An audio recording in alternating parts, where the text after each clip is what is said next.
Hello, everyone! Today, I will be recapping a romantic movie called The Second Wife. The movie tells the story of a teenage stepson who develops strong feelings for his stepmother.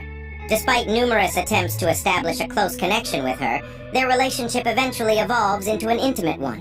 But before we start, don't forget to subscribe to the channel and hit the like button. The movie begins with Anna, a single mother of a little girl named Centine, who remarries an older man named Fosco, who has a teenage son named Livio.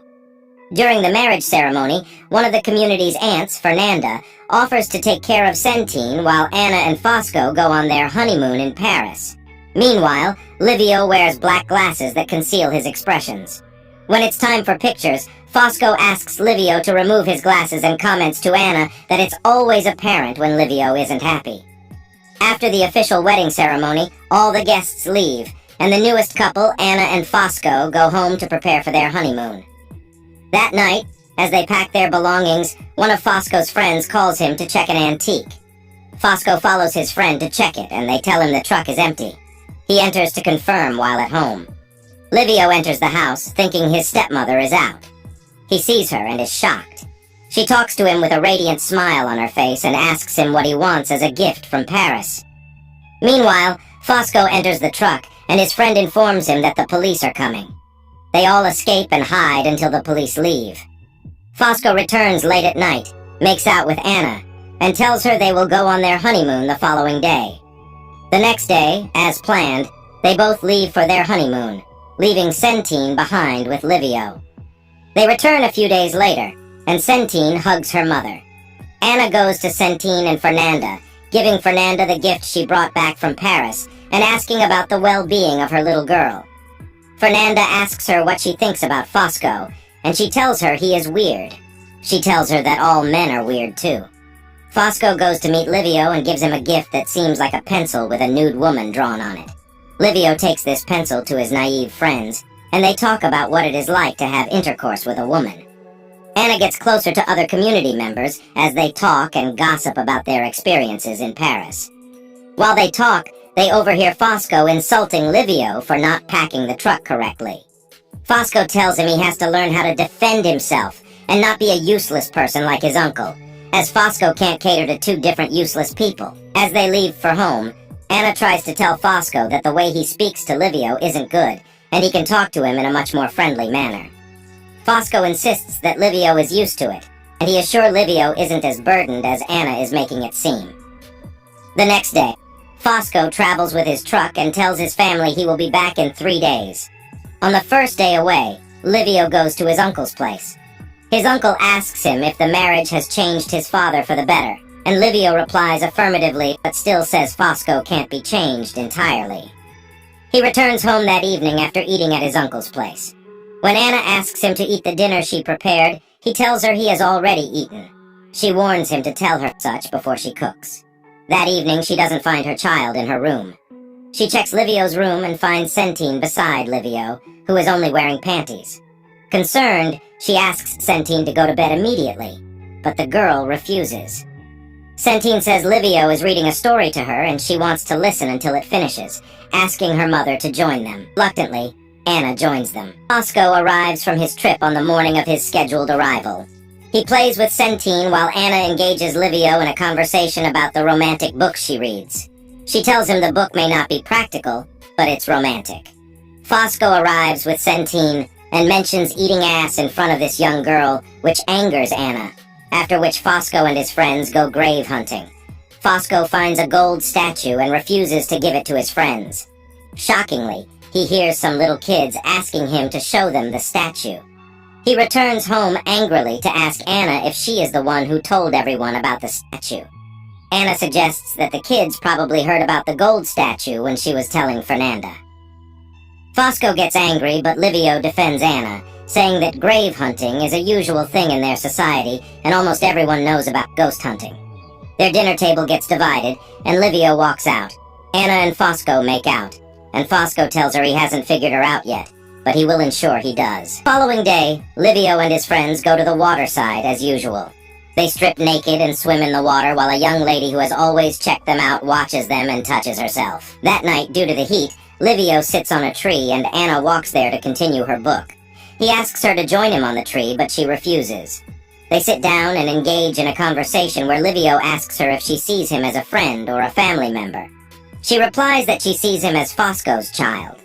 He asks if he's like her brother, but she insists she hasn't spoken to her brother in years. He compares himself to a cousin, and she tells him she once had a cousin named Antonio who was much older than her, but she liked him.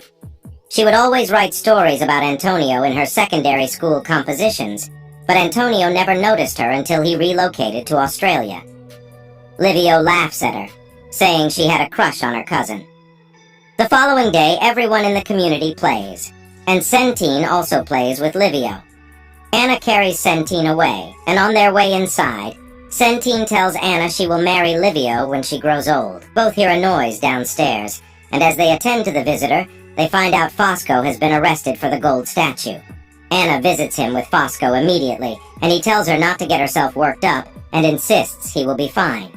All he has to do is lie to the police that he didn't take the statue from the graveyard.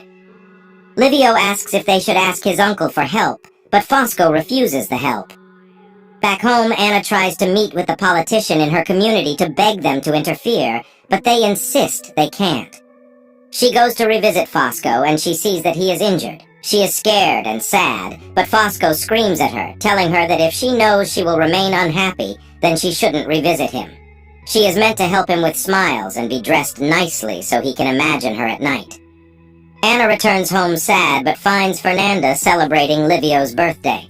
She gets angry that they could celebrate a birthday when her husband is in prison, but Fernanda tells her that their culture doesn't allow them to cry and be sad, unlike her being Sicilian. Anna goes to her room and Livio comes to apologize, but she sends him off. After the party, she cleans up with Livio that night, and Livio's uncle arrives. He says he can't sleep and wants to visit Livio's late mother's grave. The next day, Livio meets with his aunt, who tells him that his uncle confessed to being the one who reported Fosco. Livio returns home and sees Anna with a male visitor. Anna tells him that the visitor, Red, came to tell her that they had found someone to help Fosco. Livio gets angry about her visitor and throws his bottled drink away. She tries to console him to find out what's wrong, but he pushes her away. The following day, during a community party, Livio tells Anna that something is in his eyes. She goes closer to help him remove it. Meanwhile, Livio's eyes remained locked on her, utterly captivated by her exquisite beauty. The overwhelming temptation consumed him as he pressed his lips fervently against her neck. Anna, succumbing to the irresistible allure, surrendered herself to the intoxicating fervor, their lips melding in a scorching symphony of desire that seemed to defy the very limits of time and space. They kiss each other until she regains control and sends him away. He comes to meet her again while she is picking up her clothes. He asks her to talk about it, but she insists there is nothing to talk about. He tries to touch her, but she pushes him off. Later that night, he comes knocking at her door wearing only his underwear. She is also attracted to him, so she holds her daughter and touches herself. The next day, she pushes him out of her door and tells him not to try it again. That day, Livio turns her daughter against her. She goes to him at night and tells him that he will be leaving Fernanda's home the next day and mustn't return until his father is back. He tells her that she is in love with him, but she slaps him angrily. He goes out drinking with his friends and returns drunk and injured. She tries to care for his wounds, but he refuses, saying he is insane like his uncle, and that he will go and stay with his uncle. Eventually, she gives in to his advances. They share a tender and passionate kiss, their lips meeting in a gentle and longing embrace. Anna visits Fosco at the prison the next day, and Fosco also sheds tears beside her. She returns home and continues her relationship with Livio. They kiss and play in the sitting room when they discover their neighbor Stella watching them. Stella is the girl who had also touched herself while looking at Livio. Livio confronts Stella, but decides that even if Stella tells anyone what she has seen, no one will believe her. Unable to accept the guilt of what she has done, Anna informs Fernanda about it. In the long run, Fosco is released from prison, and the community organizes a welcome back party. Fosco goes to the sea during the party, where he meets Stella, who informs him of what happened. After the party, he tells Livio that they have to forgive each other, or they won't be able to live in peace. Before retiring to bed that night, Olivia and Anna share final suspicious glances. Anna returns to the room and Fosco initiates intercourse with her. He satisfies himself on top of her with a smiling face while Anna remains beneath him in tears. At the end of the movie, Livio gets married, and the family takes their family photograph, marking the end of the film.